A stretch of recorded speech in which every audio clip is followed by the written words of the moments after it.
¿No estáis un poco hartos de tantos libros del Imperio? O sea, si uno investiga cuáles son las novelas más buscadas, recomendadas o más vendidas, casi siempre trata del maldito Imperio. Y por supuesto, de marines espaciales. Sabemos que es lo más popular entre el público que compra miniaturas, pero estamos un poco saturados de siempre la misma historia. Incluso nosotros, que tenemos un puñado de análisis, casi siempre terminamos hablando de personajes imperiales, o de personajes con servoarmadura, o de personajes con servoarmadura satánica, y ya va siendo hora de cambiar eso. Con un libro tan bueno, tan popular, que no existe persona que lo haya leído y no lo recomiende. Lo infinito y lo divino, de Robert Rath. Oh, por fin. Hemos esperado para hablar de este libro como no tenéis ni idea. Pero antes de empezar a hablar de la novela protagonizada por robots que parecen salidos de un geriátrico, tenemos que hablar de su autor. Veréis, a la hora de entender las novelas de Warhammer 40.000, es importante mencionar el momento en que fueron escritas. Después de más de 25 años, Black Library no funciona exactamente como en sus comienzos, más que nada por los escritores. ¿No os habéis preguntado nunca si los que escriben las novelas son también los que hacen los libros de ejército? Pues, como algunos ya sabréis, y para sorpresa de otros, resulta que en su día sí que era así. Ahora es un poco distinto. Hace 2 décadas, Games Workshop practicaba una política de movilidad constante. Un mismo autor podía ser escritor de novelas, pero también de libros de ejército o columnista en la White Dwarf, y en general había bastante más margen de libertad del que hay ahora. A día de hoy, los escritores de Games Workshop por lo general mantienen puestos fijos y escribir novelas es algo más secundario, mientras que algunos autores han dejado de trabajar para la Workshop por completo, salvo para publicar algunas novelas. Esto no es solo una cuestión del malvado control corporativo, sino de una cuestión de organización, competencias y marketing. En su día, las novelas eran poco más que parte de la estrategia de marketing de la empresa, un producto secundario para mostrar partes de los universos de Warhammer que no tenían cabida en el material de juego, como los reglamentos y los códices. Sin embargo, a día de hoy, aunque sigue siendo un producto secundario y un engranaje de marketing, los más trajeados de Games Workshop se las toman un poquito más en serio. Por eso vemos ediciones especiales, más libros comisionados, más miniaturas de personajes nacidos en las novelas. En cuanto a los autores, la gracia de mantener constante al equipo creativo es que también se mantenga una visión clara y coherente de una facción o universo. Ahí está Phil Kelly, al que muchos conoceréis por las novelas de Farsight, pero mucho más importante es que él es el que lleva las riendas de casi todo el trasfondo de Age of Sigmar. La cuestión es que, con el paso de los años, los autores han ido buscando pastos más verdes o se han visto con menos tiempo que dedicar a las novelas, así que nuevos escritores han tomado el relevo y con ello han traído ideas frescas. Muchos de ellos ya eran novelistas o tenían algún trabajo relacionado con la escritura. Adrian Tchaikovsky, autor de Shadows of the Abt y Herederos del Tiempo, además de otras novelas individuales, ha escrito Día de la Ascensión y Sobre los hombros de gigantes.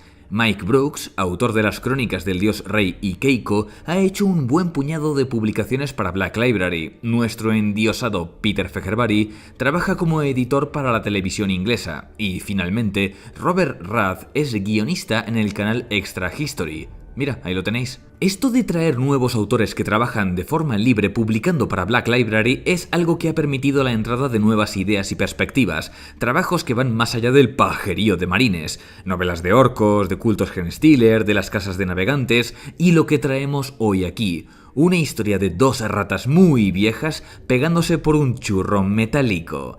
Lo infinito y lo divino es la historia de 2 Necrones, un planeta con más historia que el imperio de la humanidad y de un dado para jugar a Dungeons and Dragons que entraña un misterio que podría cambiar el destino de toda la estirpe necrona. Si esta sinopsis os parece una mezcla extraña de cachondeo y grandes poderes en juego, enhorabuena, ahí vais entendiendo de qué va esta novela. En cuanto a protagonistas, por un lado tenemos a Thrazin, supremo señor de Solemnas, coleccionista de rarezas históricas que abarcan artefactos de culturas muertas, especies extintas, textos en idiomas que han desaparecido, vinos que no puede beber por motivos más que evidentes y dueño de un planeta que ha convertido en su museo privado, con galerías que muestran escenas de batalla en escala real. Nótese que hemos dicho escenas de batalla, no cuadros de Ferrer Dalmau, no maquetas de batallas célebres, no vitrinas con réplicas. Hemos dicho escenas de batalla a escala real, en plan que es un puto diorama con gente secuestrada de esos campos de batalla, con todo su armamento, vehículos y hasta un pedazo entero del campo de batalla donde estaban luchando, y lo tiene ahí, congelado en el tiempo, en un expositor gigante. Pero el otro Necrón es algo más normal, ¿no? Pues no mucho, la verdad. El segundo octogenario de Jalata es Origan, astromante de la dinastía Sautek, célebre tanto por la capacidad de leer las estrellas y de hacer predicciones que se adelantan a milenios. Es básicamente un vidente y un mago del tiempo, lo que llaman un cronomante. Vamos, que puede hacer esto, pero mucho, mucho mejor. Así que tenemos a un viejo obsesionado con el pasado y otro obsesionado con el futuro, los cuales se enzarzan en un juego del gato y el ratón por un artefacto que va cambiando de manos llamado el Astrarium Mysterios, una especie de caja puzzle que les conducirá a uno de los secretos mejor guardados de toda la civilización Necrontyr. Así las cosas, parece una trama sencilla y, bueno, lo es, aunque como os imaginaréis, esta historia tiene más capas de profundidad. Vamos a quitarnos esto cuanto antes. ¿Deberíais leer Lo Infinito y lo Divino? Sí, por supuesto, de cabeza, ya mismo. Tiene traducción oficial. Lo que tendrías que buscar es una excusa para no leerlo. Además, si estás viendo este vídeo, ya sabes por qué estás aquí. Este es básicamente el libro que ha inspirado 200 memes de Thrazin y Orican y que le ha dado la vuelta a la perspectiva de los necrones por completo. Desde el punto de vista de los humanos, los necrones son criaturas de pesadilla, son la muerte que camina portando armas de una tecnología que ridiculiza la de la humanidad, seres tan antiguos que preceden a los antecesores del Homo sapiens y que fueron capaces de manipular poderes con los que aniquilaron a sus mismísimos dioses. ¿Pero qué te encuentras cuando te narran una historia protagonizada por ellos? Pues que el Imperio Necrontyr, o lo que queda de él, es un puto desastre. Puede que sean seres de metal, pero son igual de mezquinos y egoístas como cualquiera. Resulta que las dinastías Necrontyr son una pandilla de oportunistas traicioneros que aprovechan la mínima ocasión para socavar a sus rivales.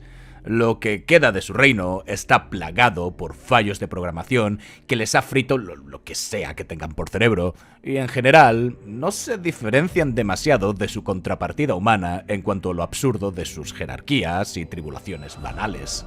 Son tan distintos a nosotros, pero a la vez tan parecidos. Y lo creáis o no, todo el puñetero libro está escrito en clave de comedia. Lo infinito y lo divino es una comedia, no una sátira. Una comedia. Y es genial. Es genial tener una novela desenfadada y divertida que se hace tan llevadera. Sí, es cierto, sufre alguno de los típicos problemas de estas novelas. Hay batallas que se alargan más de lo necesario y que se sienten como relleno. Cosa que, en una novela de 400 páginas, es criminal. Y si no sabes nada del universo de 40.000, hay cosas que se te pueden hacer un pelín cuesta arriba. Es jodidamente imposible distinguir entre un vehículo Necron y otro cuando no te explican ninguno y todos se llaman básicamente igual. Pero aún así, lo que tenemos aquí es una novela que podemos recomendar a cualquier persona que busque pasar un buen rato, no solo fans de 40.000. Así que, vamos al lío.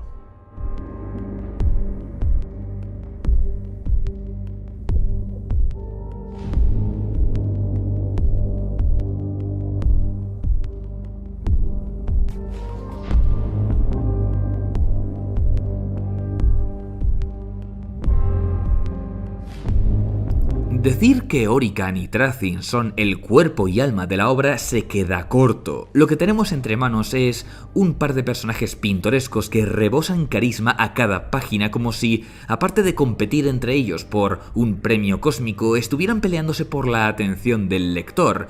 Pero lo que los hace realmente interesantes no es la dinámica que tienen, los poderes que despliegan o el ingenio que demuestran, sino la forma en la que representan ideas enfrentadas.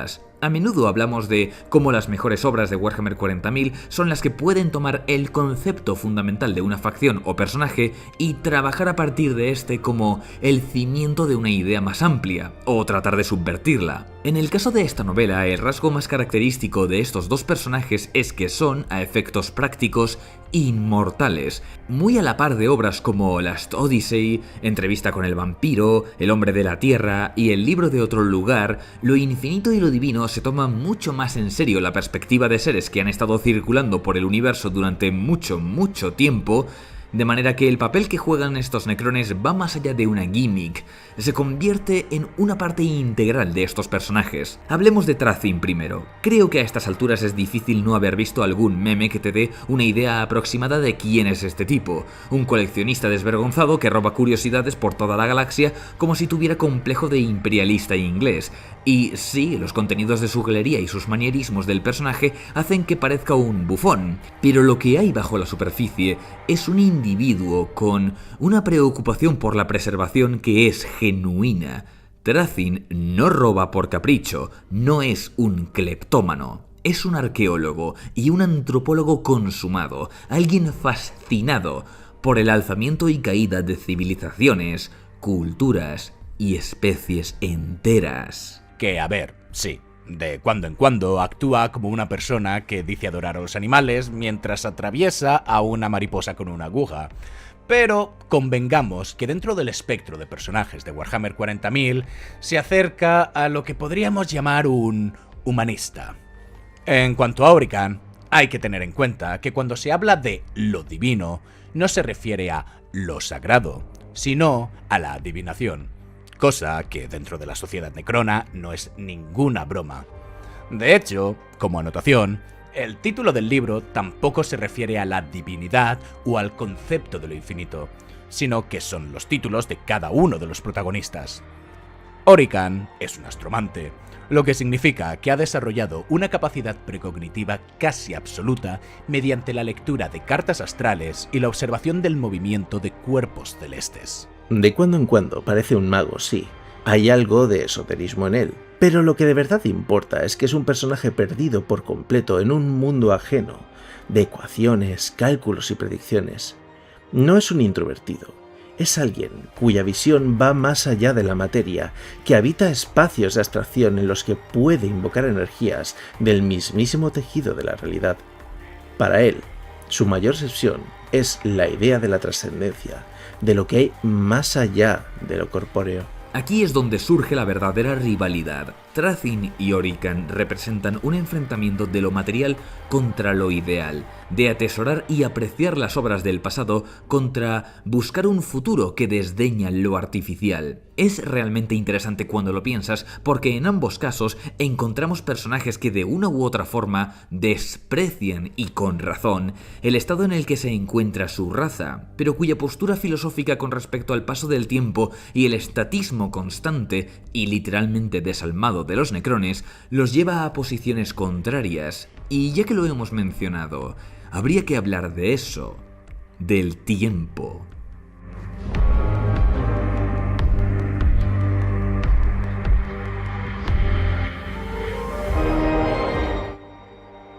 Este seguramente sea el libro de Warhammer 40.000 que más se esfuerza en mostrar el paso del tiempo como una fuerza brutal carente de misericordia. Además de Thracin y Orican, hay un personaje que se nos presenta en la primerísima primera página de la novela, uno que es más antiguo que los propios necrones y que nos acompaña a cada paso de la misma. Al principio no tiene nombre y al final tiene varios nombres. Hablamos no de un individuo, sino de un lugar. Kefris, Kéfaris o Serenata son los nombres del planeta donde sucede casi toda la novela. Es un personaje más, uno cuya edad y evolución se refleja en las civilizaciones que se alzan y mueren sobre él. La novela no abre con este par de cretinos dándose de bofetones. Empieza describiendo la formación del planeta, de su núcleo, de sus fallas tectónicas, del nacimiento de mares e islas, y luego de los organismos unicelulares y pluricelulares que lo pueblan. Esto no es más que un adelanto. La novela comienza realmente en el segundo capítulo, y para que nos situemos en la cronología del universo de 40K, esto es antes de la caída del Imperio Eldar y las guerras de unificación. Y, para cuando termina la novela, ya hemos pasado por los 10.000 años de historia del Imperium hasta más allá de la destrucción de Cadia. El autor aprovecha la naturaleza inmortal de los personajes para dejar que su historia avance dando saltos de siglos o milenios, haciendo que el concepto del tiempo sea el equivalente a una bestia Lovecraftiana, un ser cuya escala nos cuesta asimilar. Más que ninguna otra característica de los necrones que hacen que se sientan como una especie completamente aparte de la humanidad, es su aparente indiferencia al transcurso del tiempo durante millones de años.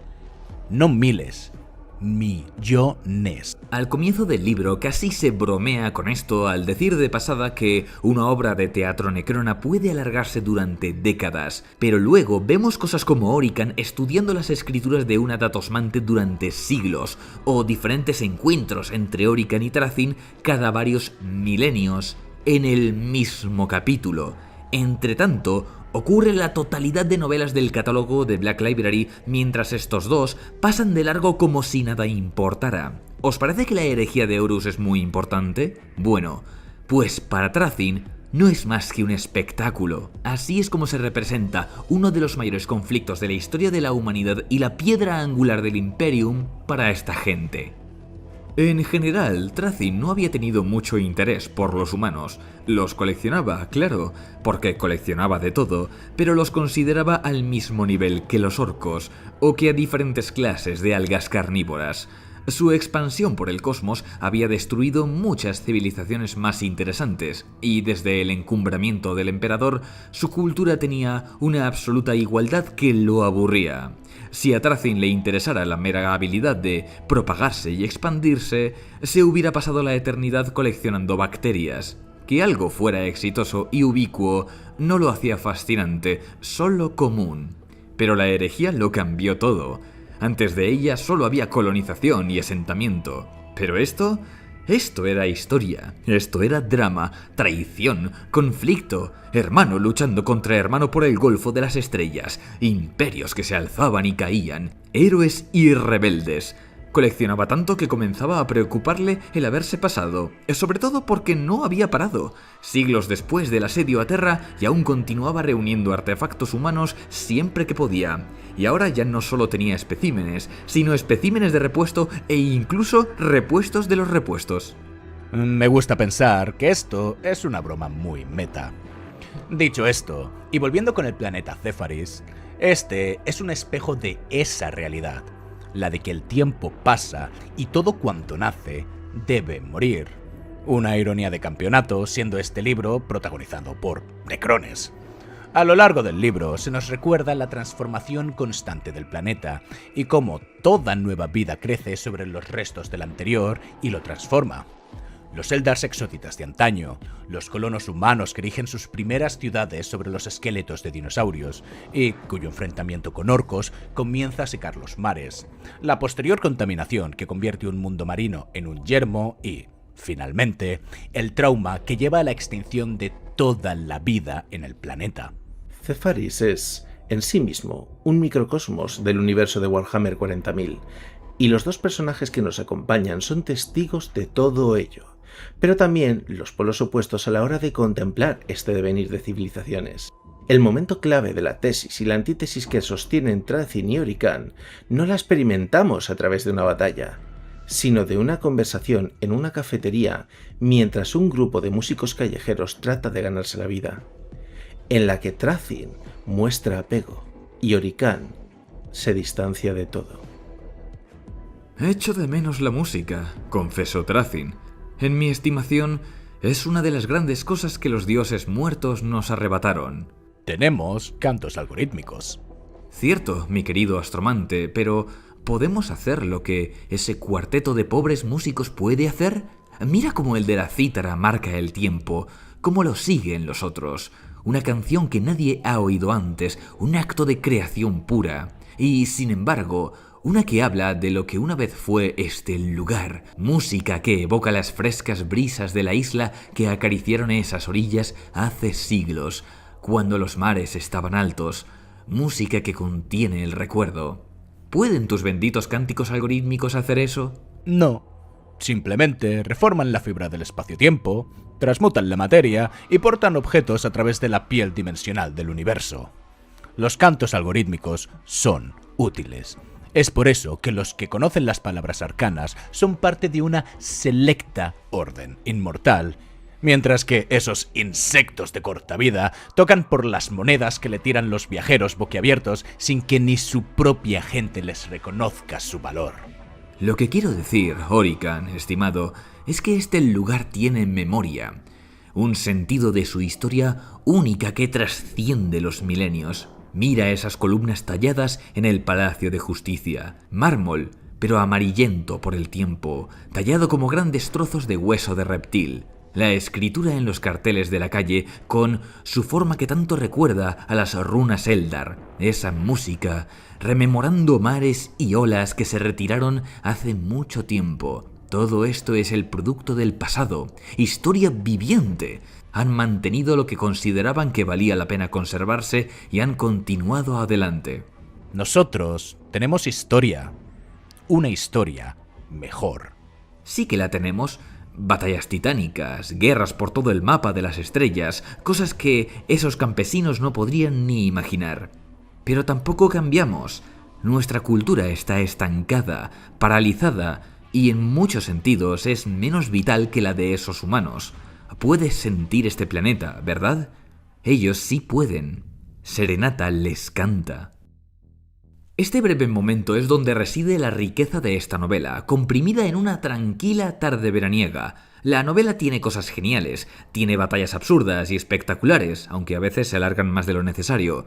Tiene apariciones estelares como unos exoditas que, para variar, no dan vergüenza ajena y en general está muy bien escrita. Es más, este libro tiene muchísimas facciones de este universo y todas tienen un trato bastante digno. Menos los marines, la única vez que salen es como adornos de las galerías de Solemnas. Pero volviendo a este momento, es importante porque muestra los verdaderos colores de los protagonistas. Thracin no es un simple nostálgico, sino alguien que aprecia y valora la evolución de toda una cultura a través de los siglos, que lamenta la pérdida inútil del arte y del conocimiento. En un punto más avanzado de la novela, Thracin tiene una conversación con un sirviente humano que ha trabajado para él durante décadas, y para sorpresa del lector, este sirviente ha tenido una vida mucho más plena y digna que la de la inmensa mayoría de ciudadanos del Imperium. Thracin le ha dado un hogar digno, ha pagado por la educación de sus hijos y el funeral de su mujer, y cuando al fin tiene que despedirlo, lo hace con sumo respeto. Pero tiene esta última conversación con él, cuando el sirviente le pregunta, después de toda una vida de servicio, si Thracin planea destruir el planeta. Déjame que te lo diga así. Estuve aquí cuando toda la isla era un bosque, cuando las olas rompían en lo que ahora es la avenida de la embajada, tiempo antes de que los contaminantes enturbiaran el aire y cuando las lluvias del monzón se producían naturalmente, no sembrando nubes. Así que cuando me preguntas si tengo la intención de destruir este planeta, te pregunto yo a ti. ¿De verdad necesitáis que os ayuden? ¿A vosotros esto os parecen las palabras de un personaje que no valore la vida? Pero bueno, no penséis que Orican se queda atrás. Si bien los momentos en los que mejor conocemos al adivino es cuando está en medio de sus meditaciones, no deja de ser un personaje que está muy por encima de las mezquindades de la estirpe necrona. Bueno, a ver, puede ser mezquino, pero no por una cuestión de poder político o trifulcas dinásticas. Orican fue de los pocos Necrontyr que se opusieron a la biotransferencia. se anticipó a la traición de los Cetán que convirtieron a los Necrontyr en prisioneros dentro de su propia piel metálica, pero nadie le escuchó. Sin embargo, la inmortalidad le ha dado la oportunidad de estudiar las energías cósmicas con el fin de convertirse en un ser de pura energía. En otras palabras, en un dios. La escena de la cafetería es un momento sincero, hermoso y a la vez triste, porque también muestra las carencias de uno y otro. Thracyn es, al final del día, un hipócrita, alguien que venera la preservación de una cultura que se desarrolla de forma espontánea, pero a la vez la encierra. Su obsesión por preservarla impide ese mismo desarrollo al intervenir. Además, aunque no quiera admitirlo, no se atrevería a volver a tener un cuerpo normal, uno destinado a morir y con ello perderse la oportunidad de maravillarse con todo lo hermoso que la galaxia tiene que mostrarle. En cuanto a Orican, su deseo de trascender proviene en parte de un resentimiento que lo ha vuelto cínico, alejado de todo y de todos, casi incapaz de relacionarse si no es a través de una conexión puramente profesional y platónica. Es más, a ojos de estos personajes, en especial Orican, ni siquiera los propios Necrones se salvan de cierta visión decadentista, no ya por mostrar su aristocracia como un montón de ratas traicioneras, que lo son, sino porque tampoco los Necrones están libres de la degradación con el paso de los milenios. El virus desollador, el culto destructor, la pérdida de recuerdos, la corrupción de la memoria. Orican quiere convertirse en Dios para ir más allá de los males de una raza que ni siquiera con la eternidad por delante puede dejar de defraudarle. Pero esta búsqueda por la divinidad lo convierte en el ser más solitario del cosmos. Miró hacia abajo a las tenues llamas de almas, parpadeando y apagándose en la batalla. Intentó sentir pena por ellos, pero solo consiguió invocar ese concepto. Patético. Todos peleándose. ¿Y para qué? Para salvar sus insignificantes civilizaciones, para extender su influencia, para derrotar a sus enemigos. Necrón, Eldar, humano, orco, tiránido, bañándose en sangre, todos erróneamente convencidos de que el universo les pertenecía a ellos. Ninguno veía la verdad. El gran zodíaco universal, el giro de la rueda de la fortuna en la que giraban todas las razas. A veces en ascenso, otras en caída. El tiempo de los Eldars en la cúspide pasó hacía mucho tiempo, y sin embargo luchaban como si pudieran revertir las grandes vueltas. Los humanos los seguían, su periodo de cumbre casi acabado. Cuando tuvieran su momento en la cima, los tiránidos y los orcos seguramente no lo valorarían. Y los necrones. Orican sintió tal desprecio por ellos, con sus empobrecidas sombras del alma, tan muertos y estancados. Le resultaba vergonzoso cómo había luchado para asegurarles su futuro, que hubieran sobrevivido al descenso de la rueda y estuvieran alzándose de nuevo. Dramático, sin duda. Un momento. ¿Pero esto no se supone que es una comedia?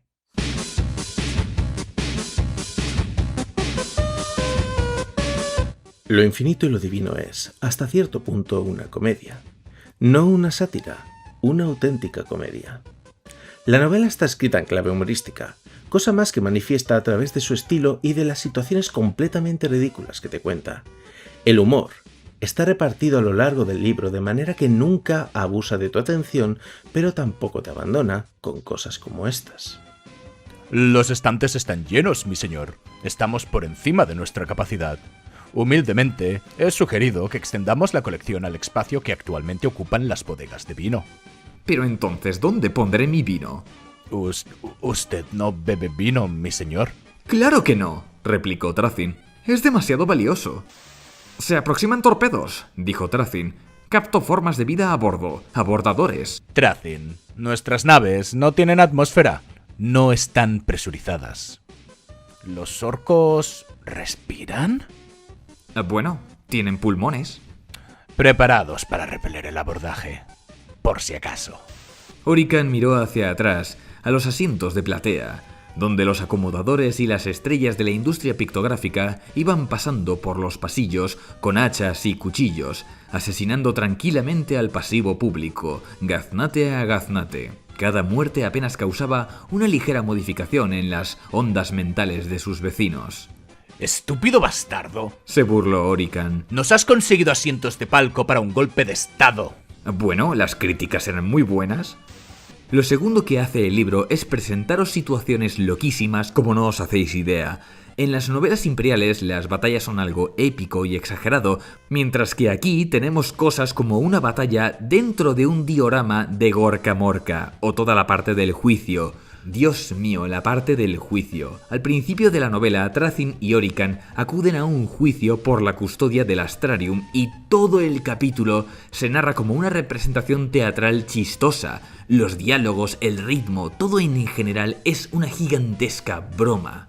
El proceso de selección duró 2 años estándar de disputas, politiqueo y alguna que otra amenaza de violencia. En otras palabras, un caso judicial Necrón de lo más normal. No era por casualidad que todas las soluciones a las disputas fueran, gracias a una tradición muy práctica, supervisadas por un ejecutor armado. Había bastantes casos en los antiguos registros que acababan con la frase «caso desestimado debido al desmembramiento de la acusación». Alguno pensará que esto no debería gustarnos porque, en fin, tenemos todo un vídeo hablando de cómo Warhammer 40.000 ha perdido ese elemento grimdark. La cuestión es que a nosotros no nos importa si Warhammer 40.000 es grimdark o no. Nuestra queja es que cuando intenta serlo casi siempre se queda a medio camino.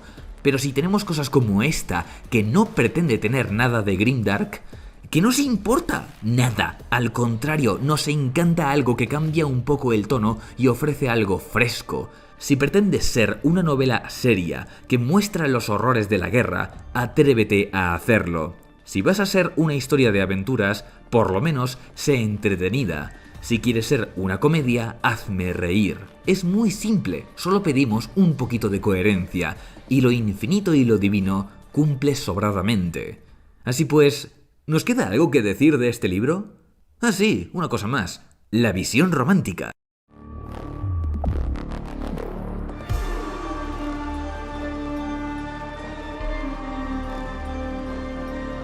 Como seguramente os podéis imaginar, la relación entre Orican y Trazyn cambia durante la novela. Obviamente, al comienzo quieren matarse de cualquier forma y, de hecho, se matan varias veces. El desprecio es continuo, se juran odio eterno y se hacen la vida imposible el uno al otro. Sin embargo, a medida que la novela avanza, podemos ver que tienen una relación más profunda.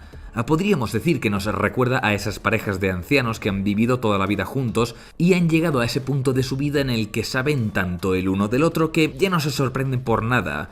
Sin embargo, ese profundo conocimiento aquí es, al mismo tiempo, aquello que hace que se ataquen donde más duele, pero también lo que hace que lleguen a respetarse, especialmente a partir de un punto en la novela en el que son obligados a trabajar juntos. Hasta ese punto de la novela, solo los muestra como enemigos eternos que recurren a cualquier trampa para destruirse entre ellos, pero a partir de ahí comienzan a colaborar y a través de ese trabajo en equipo su relación cambia. La segunda mitad de la novela tiene momentos muy sentimentales, en los que la pareja se siente más humana que los propios humanos. Trazyn aprecia la constancia de Orican, mientras que Orican agradece la curiosidad de Trazyn y su capacidad deductiva. Quizás llamarlo romance es demasiado, pero no se puede negar que hay algo más profundo entre ellos. Esta relación puramente profesional acaba pasando a un plano personal, a despertar algo parecido a la fraternidad y la amistad. Sin embargo, en un punto ya muy avanzado en la novela, acaban en una discusión. Sin embargo, no es nada parecido a todo lo que hemos visto hasta ahora. En este caso tenemos una discusión fría.